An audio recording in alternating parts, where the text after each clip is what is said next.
معلم، اما عيد راس السنة عندهم تفضل شوي.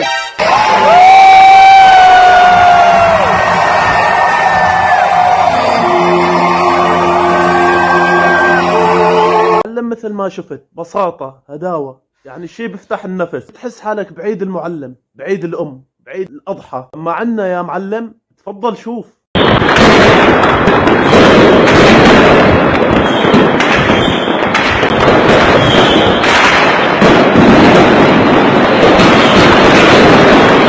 معلم اما عنا انت زلمه طل راسك من البرندة اذا بتسترجي، لا بالله ما بتسترجي. معلم قول فتحت حرب العالمية الثالثة ما بتضل طلقة ما بتطلع، ما بتضل دوشكة ما بتطلع، مو ناقص غير طلعوا معلم الدبابات ويقعدوا يجبعوا فيها. بالله يا زلمة بحرب تشرين ما صار هيك، والله العظيم بحرب تشرين ما صار هيك يا رجل، والله العظيم يا زلمة مو ناقص غير ينزلوا الدبابات على الشوارع ويقعدوا يحتفلوا. بالله يا زلمة مو هيك.